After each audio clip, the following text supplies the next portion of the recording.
በስመ ሥላሴ በስመ አብ ወወልድ ወመንፈስ ቅዱስ አሐዱ አምላክ አሜን። በማለዳ መያዝ የክፉ መንፈሶች ድርጊት ቅጽ 2። እግዚአብሔር የታሰሩትን ይፈታል። መዝሙር 145 በቅንፍ 146 ቁጥር 7።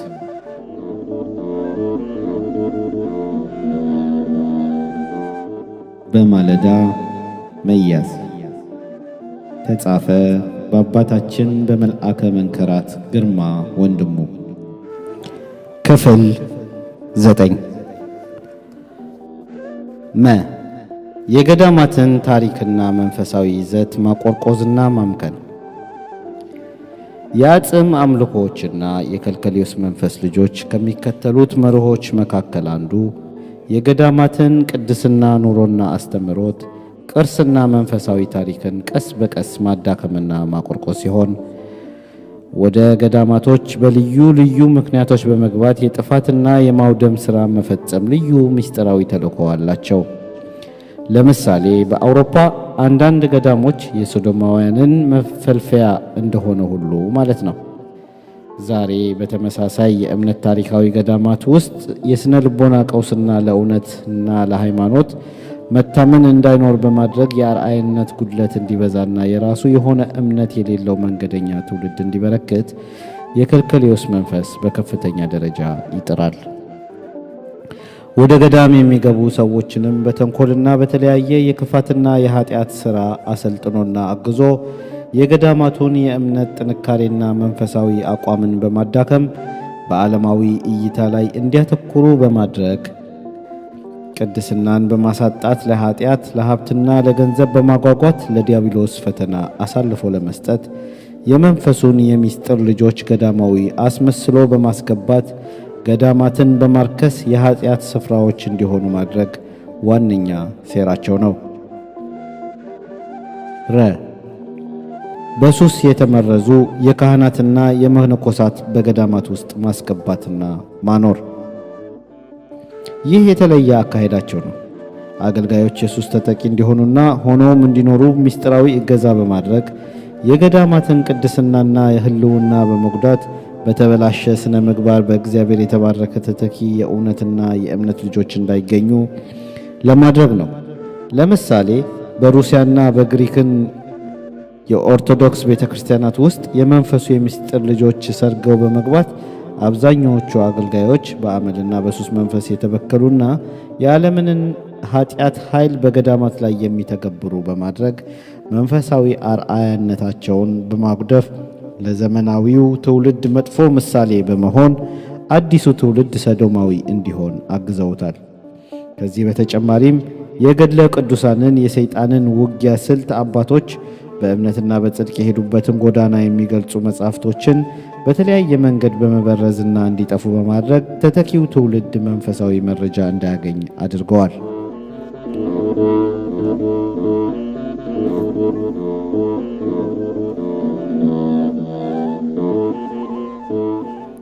የጌርጌሴኖን መንገድ ዘጊ መንፈሶች።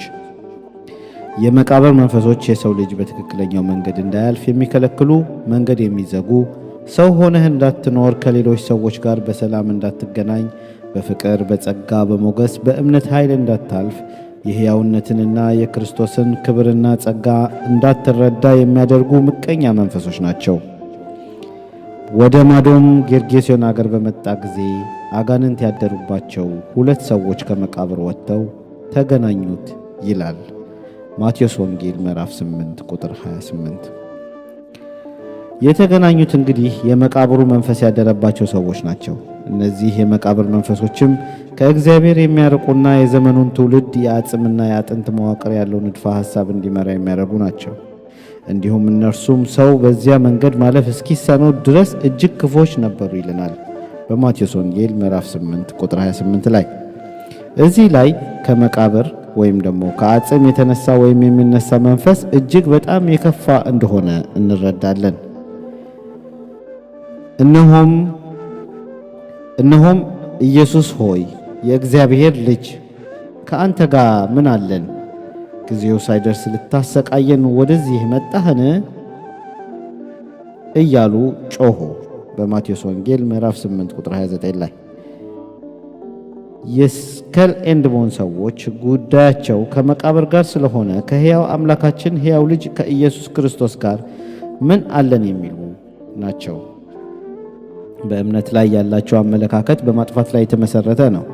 ታሪካዊ እሴቶቻችንንና ባህሎቻችንን ማጉደፍና ሕልውናን የሚያሳጣ መንፈስ የሚያሰራጩ ናቸው። የሚያሳድዱህ እነዚህ ጠላቶችህ በመቃብር መንፈሶች ተጽዕኖ እንደ እምነት ልታስብ የሚገባውን እውነታ አዚም በመሆን ከሕይወትህ ውስጥ እንድታጣው ያደርጉሃል። በመቀጠልም ከእነርሱም ርቆ የብዙ እሪያ መንጋ ይሰማራ ነበረ። አጋንንቱም ታወጣንስ እንደሆንክ ወደ እሪያው መንጋ ስደደን ብለው ለመኑት። ሂዱ አላቸው። እነርሱም ወጥተው ወደ እሪያዎቹ ሄዱና ገቡ። እነሆም የእሪያዎቹ መንጋ ሁሉ ከአፋፉ ወደ ባህር እየተጣደፉ ሮጡ፣ በውሃም ውስጥ ሞቱ ይላል የማቴዎስ ወንጌል ምዕራፍ 8 ከቁጥር 30 እስከ 32። መጽሐፍ ቅዱስ ብዛታቸውን ለመግለጽ ሌጊዮን ይላቸዋል፣ የሻለቃ ጦር ማለት ነው። ስለሆነም ከልከሌዎስ በአንድ ጊዜ ብዙዎችን የመያዝ አቅም አለው። የእነዚህን የሰይጣን አምላኪዎች ተቋም ዓላማቸውን ከግብ ለማድረስ በማኅበራዊ ኑሮና ግንኙነት ውስጥ ስር የሰደደ መሠረት እንዲኖረው በተለይም ቤተሰብ ላይ በማተኮር በንቃት ይሰራሉ። የዲያብሎስ ምስጢራዊ ዘዴ በገሃዳዊው ዓለም ውስጥ ኑሮህን፣ ሕይወትህን፣ ገበናህንና አንተነትህን በቁም ገድሎ እርሱ ሊመራህ እንደተዘጋጀም በጋህድ እናያለን። እኛ ተኝተናል፣ ዲያብሎስ ግን ሥራ ላይ ነው። የቀድሞ ማፍዘዝ፣ ማደንገዝ፣ ማዘናጋት፣ ማስረሳት፣ ማቃዠትና ማጨላለም በዘመናዊ መልክ ተደራጅቶ ዕድላችን እንዲሆን ተደግሶልናል ማለት ነው። የቆየው የከልከሌዎስ ጠባይ ዛሬ ወደ ስኬል ኤንድ ቦን ተለውጦ ትውልዳችንን ወደ ገደልና ወደ ጨለማ እየመራው ይገኛል። የከልከሌዎስ ልጆች በሚዲያው ዓለም ውስጥ ራሳቸውን ብቅ አድርገው በሚገልጹበት ጊዜ ደግሞ በግርማ ሞገስ አሰጪው ክፉ መንፈስ ድጋፍ ሰዎች ሲያዩዋቸው ልባቸው እንዲነካና እንዲርድ፣ ተደማጭነትና ተቀባይነት እንዲኖራቸው፣ እንዲፈሩና እንዲከበሩም ለማድረግ የመገናኛ ብዙሃንን መሳሪያቸው ያደርጋሉ። የጥንቱ ቀኝ አገዛዝ ኃይል በመጠቀም መግዛት ሲሆን የዛሬው ቀኝ አገዛዝ ስልት ደግሞ የሚዲያ ባርነትን በመፍጠር መረን የለቀቀ ነፃነትን በመስጠት ትውልድ አበላሽቶ በመቆጣጠር መግዛትና በኢኮኖሚና በማቴሪያል ሕልውናን ወጥሮ በመያዝ የዘመናችን የዘመነው ትውልድ የቀኝ አገዛዝ ልዩ መንፈስ ባርነት ነው።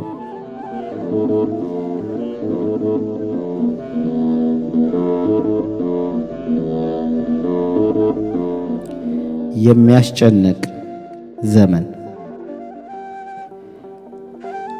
ሁለተኛ ጢሞቴዎስ መልእክት ምዕራፍ 3 ከቁጥር 1 እስከ 7 ላይ የልዑል እግዚአብሔር ቃል እንዲህ ይላል።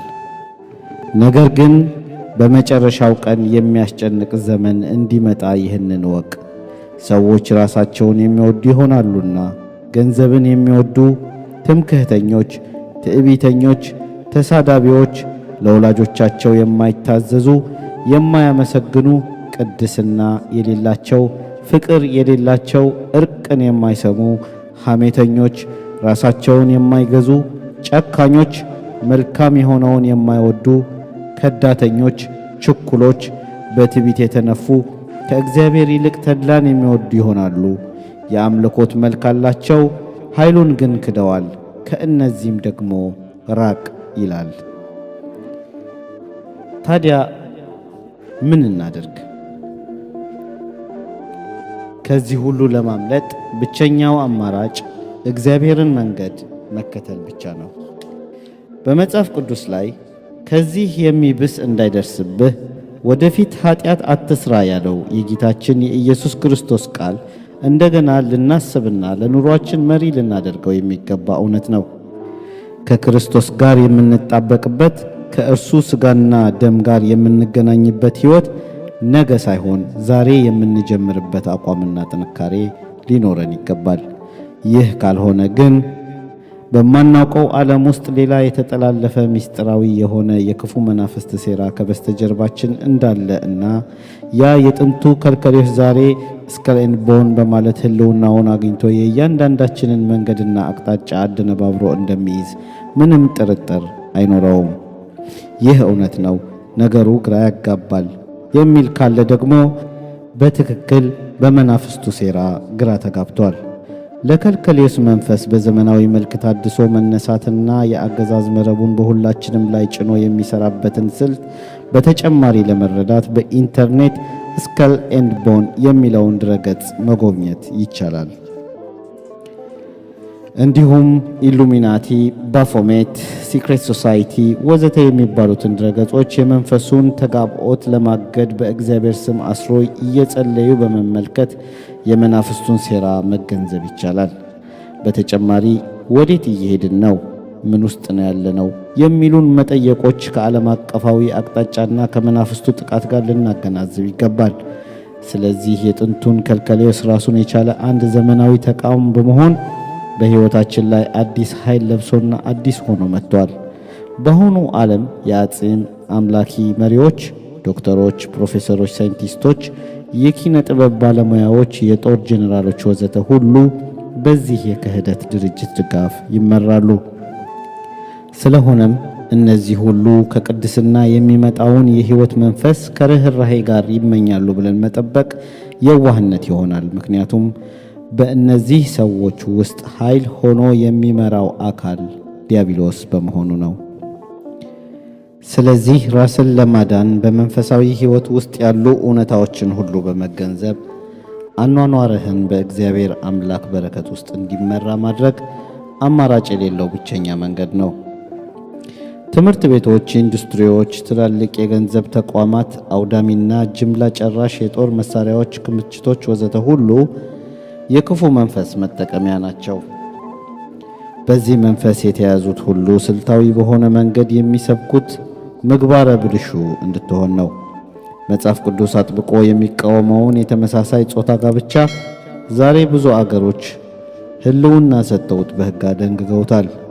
ሌብነቱንና ማጭበርበሩ ከመቼው ጊዜ የበለጠና ጫፉን የነካ ሆኗል። ሰዎች ከመለኮታዊው ቅድስና ይልቅ በዲያብሎስ ሴራ ተጠልፈዋል። በዚህ የመናፍስቱ ወረራ ውስጥ የገቡና የተጠቁ ከበስተጀርባቸው ዲያብሎስ የሚገፋፋቸው መሪዎች፣ ባለስልጣኖች፣ ባለሀብቶች፣ ሳይንቲስቶች፣ ሐኪሞች፣ አስተማሪዎች ወዘተ ሁሉ ኃላፊነቱን ጨብጠዋል። የአውዳሚውን የጦር መሳሪያ የኒውክለሩን ቁልፍ ይዘውታል። ሚስጥራዊ በሆነ መንገድ ዓለምን ተቆጣጥረውታል። ከፍተኛ የገንዘብ አቅም፣ ስልጣንና ማዕረግ ካላቸው ከነዚህ ሰዎች የሚሰጠንና የምንጠብቀው አመራር ምንድን ነው? አደጋውን ለመገመት የሚከብድ አይሆንም። ኢሉሚናቲን የመሳሰሉ ተቋማት ከባድና ውስብስብ ያሉ የሰው ልጆችን ለጉዳት የሚዳርጉ ፕሮጀክቶችን በዓለም ደረጃ በመናፍስቱ ኃይል ይመራሉ። ሁሉን አብጠርጥሮ የማየት ችሎታ ያለው ግዙፍ የመረጃ ተቋም አላቸው። አገሮችንና ሕዝቦችን ለማተራመስ በሚያስችል ብቃትና ስልት የተካኑ ሙያተኞችም አሏቸው። ታዲያ ወዴት እናምልጥ? መፍትሄው የእግዚአብሔርን የጽድቅ መንገድ መያዝ ብቻ ነው። እግዚአብሔር በቅንነት የሚሄዱትን ከመልካም ነገር አያሳጣቸውም ይለናል በመዝሙር 83 በቅንፍ 84 ቁጥር 11 ላይ። ዛሬ በደረስንበት ዘመን ብዙ ቅድስና የሌላቸው እምነትን የማይወዱና የሚያረክሱ በትልቅነታቸው ውስጥ ተቀባይነትን ለማግኘት በመናፍስቱ የሚጠቀሙ የሕይወት ማፍዘዣ የልቦናና የአእምሮ ማደንዘዣ የሆኑ ሰዎች አሉ። የእነዚህ ኃይሎች ታሪካዊ ምንጫቸው ደግሞ ከልከሌዎስ ነው። ዲያብሎስ በከልከሌዎስ በኩል ያገኛቸው ብዙ ልጆች አሉት። በእርሱ እጅ ተወልደውና አድገው እርሱን እያገለገሉ ይገኛሉ። እነዚህ ልጆቹን ለጊዜው ዝና እንዲያገኙ ሁኔታዎችን ያመቻችላቸዋል። የመናፍስቱ እገዛ ከራቃቸው ደግሞ በተቃራኒው ዝናቸው ይቀጭጫል፣ አሊያም ሞታቸው ይፋጠናል። ዲያብሎስ ለማንም ዋስትና አይሰጥም። ስለሆነም ወደዚህ የጨለማ ሕይወት እንዳንገባ አምላካዊውን ቃል ተግባራዊ ማድረግ ያስፈልጋል። በዚህም የተሰጠን ተስፋ ውስጥ ነገር ግን አስቀድማችሁ የእግዚአብሔርን መንግሥት ጽድቁንም ፈልጉ፣ ይህም ሁሉ ይጨመርላችኋል ይለናል በማቴዎስ ወንጌል ምዕራፍ 6 ቁጥር 33። የበረከቱንና የሕይወቱን ቃል ልናስተውለውና ልንይዘው የሚገባን ይሆናል። አቤቱ ምሕረትህ በላያችን ትሁን፣ በአንተ እንደታመንን ይላል መዝሙር 32 በቅንፍ 33 ቁጥር 22 ላይ። ለማጠቃለል ከልከሌዎስ ውጫዊና ውስጣዊ ዓለምን እያጠቃ ስነ ጥበባዊ ህብኡነት ወይም የሚስጥራዊ ጠባዩን እያጎላ ነፍስን፣ ሥጋን፣ ደምን፣ ልቦናንና ህሊናን ለመቆጣጠር የሚያስችል ክፉ መንፈስ ሲሆን ተግባሩ ስያሜውን ተከትሎ የመጣ መንፈስ ነው። ምንም ያህል የክፉ መንፈስ ኃይል ገዢነቱ ቢበረታም የዲያብሎስ መንፈስ በእግዚአብሔር ኃይል ተይዞ ወደ ሲኦል መውረዱ አይቀሬ ነው። እግዚአብሔር አምላክ ይማረን። እግዚአብሔር ልባቸው ለተሰበረ ቅርብ ነው፣ መንፈሳቸው የተሰበረውንም ያድናቸዋል ይለናል መዝሙር 33 በቅንፍ 34 ቁጥር 18። የእግዚአብሔር ተስፋ በንስሐና በቅዱስ ቁርባን ውስጥ የተሳካ ሕይወት ተሰጥቶሃል። ነገር ግን ጽና፣ እጅግም በርታ። ባሪያዬ ሙሴ ያዘዘህን ሕግ ሁሉ ጠብቅ አድርገውም፣ በምትሄድበትም ሁሉ እንዲከናወንልህ ወደ ቀኝም ወደ ግራም አትበል። ኢያሱ ምዕራፍ 1 ቁጥር 7። ይልቁንም የጸጋን ብዛትና የጽድቅን ስጦታ ብዛት የሚቀበሉ በአንዱ በኢየሱስ ክርስቶስ በኩል በሕይወት ይነግሣሉ። የሮሜ መልእክት ምዕራፍ 5 ቁጥር 14። ሁሉን አብዝቶ ስለሰጠህ አምላክህን እግዚአብሔርን ዘዳግም 28 ቁጥር 47። ሰላምን እተውላችኋለሁ፣ ሰላሜንም እሰጣችኋለሁ፣ እኔ የምሰጣችሁ ዓለም እንደሚሰጥ አይደለም። የዮሐንስ ወንጌል ምዕራፍ 14 ቁጥር 27። ወዳጄ በእግዚአብሔር ዘንድ የተሰጠ ሥልጣን ከከልከሌዎስ ዘመናዊ የአገዛዝ ሥልጣን ይበልጣል። ስለዚህ በሰማይና በምድር ሥልጣን ተሰጥቶሃል። ዲያብሎስን የምትረግጥበት የልጅነትና የመንፈሳዊ የክብር ኃይል ተቀብለሃል። በአንደኛ ዮሐንስ መልእክት ምዕራፍ 4 ቁጥር 4 ላይ የልዑል እግዚአብሔር ቃል እንዲህ ብሎ ይለናል፣ ልጆች ሆይ እናንተ ከእግዚአብሔር ናችሁ፣ አሸንፋችኋልም፣ በዓለም ካለው ይልቅ በእናንተ ያለው ታላቅ ነውና።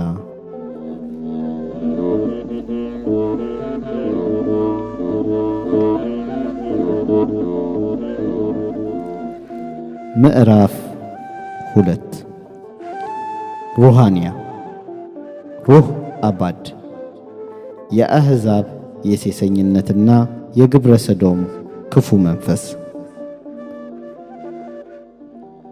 ሥጋችሁ የክርስቶስ ብልቶች እንደሆነ አታውቁምን? እንግዲህ የክርስቶስ ብልቶች ወስጄ የጋለሞታ ብልቶች ላድርጋቸውን? አይገባም። አንደኛ ቆሮንጦስ ምዕራፍ 6 ቁጥር 15። ከዝሙት ሽሹ። ሰው የሚያደርገው ኃጢአት ከሥጋ ውጭ ነው። ዝሙትን የሚሠራ ግን በገዛ በሥጋው ላይ ኃጢአትን ይሠራል። አንደኛ ቆሮንጦስ ምዕራፍ 6 ቁጥር 18። በዋጋ ተገዝታችኋልና ለራሳችሁ አይደላችሁም። ስለዚህ በሥጋችሁ እግዚአብሔርን አክብሩ። አንደኛ ቆሮንጦስ ምዕራፍ 6 ቁጥር 20።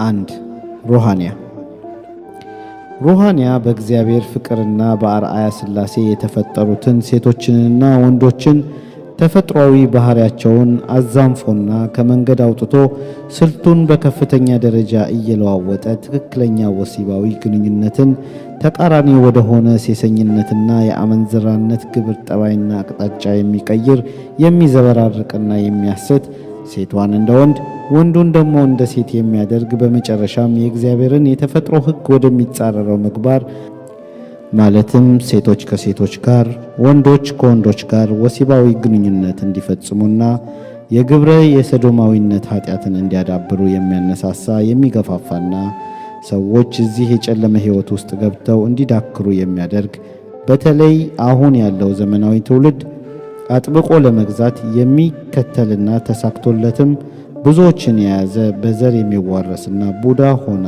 ከዓይን ላይ እየተነሳ የሚያስፋፋ እንዲሁም ዓይነ ጥላ ሆኖ የሚቀመጥና የሚያጠቃ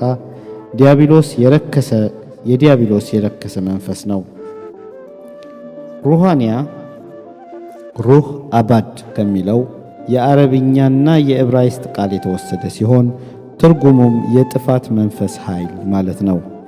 ሩሃንያ ከጥንት ጀምሮ የሰው ልጆችን ሕይወትና ኑሮ ከእግዚአብሔር አምላክ መንገድና የአምልኮት ፍቅር በመለየት ለዘመናት የእግዚአብሔር የሆነውን ሕዝብ ሲፈታተን የቆየ መንፈስ እንጂ ዛሬ በድንገት የመጣና በአጋጣሚ የተፈጠረ አይደለም። በእርግጥ የአሁኑ ዘመን ትውልድ ከእግዚአብሔር አምልኮት መራቅ ያስከተለበት ክፉ ጠባይና በዓለማችን ላይ የታዩት ፈጣን የቴክኖሎጂ እድገቶች ለመንፈሱ መስፋፋትና በረቀቀ ዘዴ መንቀሳቀስ የጎላ አስተዋጽኦ ማበርከቱ የሚካድ አይደለም። ግብረ ሰዶማዊነት የሰይጣን ዲያብሎስ የከፋ ጥቃት አካልና ውጤት መሆኑን በትክክል ልናውቀው የሚገባና ከእግዚአብሔር የጸጋው ሙላት ጋር ተዋህደን ልናስወግደው የምንችለው መንፈስ ነው። ይህንንም ጥቃቱን ከጥንት ጀምሮ ካለው መሰረቱ ተነስተን በዝርዝር እንመለከታለን። 2. የሩሃንያ መንፈስ ጥቃት በዘመነ ሰለሞን። በአንደኛ ነገሥት ምዕራፍ 11 ቁጥር 7 ላይ በዚያን ጊዜም ሰለሞን ለሞዓብ ርኩሰት ለካሞሽ፣ ለአሞን ልጆች ርኩሰት ለሞሎክ በኢየሩሳሌም ፊት ለፊት ባለው ተራራ ላይ መስገጃ ሠራ ይለናል። ሰለሞን በእግዚአብሔር አምላክ መገለጥ ጥበብ የተባረከውን ሕዝብ ወደ አምልኮት አጠንክሮ በማምጣት ቤተ መቅደሱን የሠራ፣ በዚህም ረጅም ዓመታት የፈጁ ድንቃ ድንቅ የሆኑ የቤተ መቅደስ አሰራሮችን ለዓለም ያሳየና በዘመኑ እጅግ ጥበበኛ ከሚባሉት ሰዎች መካከል አንዱ ነበረ። ሆኖም ግን አሁን ያለበት ሁኔታ ለየት ያለ ነው። አንደኛ ነገሥት ምዕራፍ 11 ቁጥር 1 ላይ ንጉሡም ሰለሞን ከፈርዖን ልጅ ሌላ በሞዓባውያንና በአሞናውያን በኤዶማውያንም በሲዶናውያንም በኬጢያውያንም ሴቶች በብዙ እንግዶች ሴቶች ፍቅር ተነደፈ ይላል። እነዚህ ነገዶች በታሪካቸው በእግዚአብሔር ሕዝብ ላይ ትልቅ ውርደትና ጉዳት የፈጸሙ፣ በጣዖት አምልኮት በሟርትና በሩሃንያ የሴሰኝነት መንፈስ የረከሱ ነበሩ። የሰለሞን በፍቅር መነደፍ ወደ ተወሳሰበ የታሪክ አቅጣጫ የወሰደው ከመሆኑም በላይ በዘመኑ የነበረውን ትውልድ የሕይወት ጎዳናና አቅጣጫንም ያጨናገፈ ነበረ። በአምልኮት በኩል ቀደም ሲል የተከናወነው ቅድስና እዚህ ላይ ሲደርስ የተለየ ጠባሳ በማሳረፍ ውድቀቱ የሰለሞን ብቻ ሳይሆን የትውልዱም እንዲሆን አድርጎታል። ለዚህ ሁሉ መነሻ የሆነው ትልቁ ስህተት ደግሞ ገና ከጅምሩ ሰለሞን ቤተ መቅደሱን እየሠራ በነበረበት ወቅት ከፈርዖን ልጆች ውስጥ አንዷን ሚስቱ በማድረጉ ነበረ። በዚህም ጠቢቡ ሰለሞን አንድ ብርቱ ያላስተዋለው ጠንቅ ከጎኑ አስቀመጠ።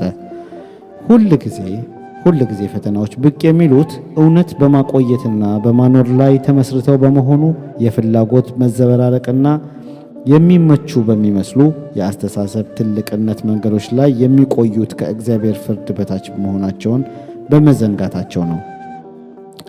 የሰዎችን አረማመድ ለማጥናት እጅግ በጣም ፈጣን የሆኑት የአሕዛብ መንፈሶች ከረቀቀ ችሎታቸው ጋር ወደ ሰለሞን እየቀረቡ መጡ። የንጉሡም የመጀመሪያው ውድቀት ምዕራፍ ከዚህ ላይ ተጀመረ። የግብፃውያን መንፈስ ከፈርዖን ልጅ ጋር ሆኖ የሰለሞንን ሕይወት ወደ ገደል በመራበት በዚያ ወቅት የሩሃንያ የአሕዛብ መንፈስ ትልቁን ግዳጅ ተወጥቷል። የመናፍስት ጠባይ ከታሪክና ከእውቀት ጋር የሚኖርህን ግንዛቤ፣ በተለይም ከመለኮታዊ መንግሥት ጋር ያለህን ቀረቤታ ከእግዚአብሔር አምልኮት ተያይዞ ከሚመጣው ኃይል ጋር ሁል ጊዜ ግብ ግብ ለመፍጠር የግራውን ወይም የቀኙን ስፍራ ይቆናጠጣሉ። አሁን የሰለሞን ቤተ መንግሥት የፈርዖን መንፈስ ከቦታል። በዚያች የፈርዖናዊቱ ሚስት መንፈስ አማካኝነት ኃጢአትና በደል የሚጋብዝ ክፉ ኃይል ሳያውቀው ቤቱ አናት ላይ እያንዣበበ ነው። ሰለሞን በእግዚአብሔር አምላክ የመገለጥ ታሪክ ውስጥ ልዩ ልዩ የሆኑ በረከቶችንና ቃል ኪዳኖችን ከተቀበለ በኋላ በሚስቱ በኩል ፈርዖናዊ የሆነ መንፈስ ከጎኑ እንዳሸመቀና ፈተና ውስጥ ሊከተው እየተዘጋጀና እየደባ መሆኑን አላወቀም። የፈርዖን የጉዞ አቅጣጫ በእስራኤል ታሪክ ውስጥ የማይረሳና እጅግ በጣም ረጅም ዘመናት የዘለቀ የባርነት አገዛዝ ሲፈጥር የነበረ የአሕዛብ መንፈስ ሲሆን አሁን ደግሞ ከእግዚአብሔር ጋር ያለው ቀረቤታና መንፈሳዊ ጉዞ ለማደናቀፍ ጥበበኛና አስተዋይ ለእግዚአብሔር እጅግ በጣም ቅርብ ከሆነውና ከዳዊት ዘር ከተገኘው በእግዚአብሔር አምላክ ፍቅር ከተጎበኘው የባለ ቃል ኪዳኑ ሰው ሰለሞን ቤት ገብቶ ሕይወቱን ሲጎዳው እናያለን። ይህ የሰለሞን ስህተት ጉዞ የሚያስረዳን ዋናው ጉዳይ የሩሃንያ የሴሰኝነት መንፈስ ምንጊዜም በተለይ በወንዶች ደካማ ጎን ውስጥ የሴቶችን ውበት መሳሪያ አድርጎ ዘልቆ የሚገባ የተሰወረ የጠላት መንፈስ መሆኑን ነው። ሩሃንያ በመንፈሳዊ ጉዞ ወደፊት ከምትሄድበት እውነታና በየጊዜው ከእግዚአብሔር አምላክ ፍቅር ጋር ያለህን ግንኙነት በማሻከር ከፍ ብሎ እንደተጠቀሰው ሁል ጊዜ ግራውንም ወይም የቀኙን የህይወት ስፍራ ይዞ በህይወትህ ውስጥ የሚቀመጥ ጠላት ነው።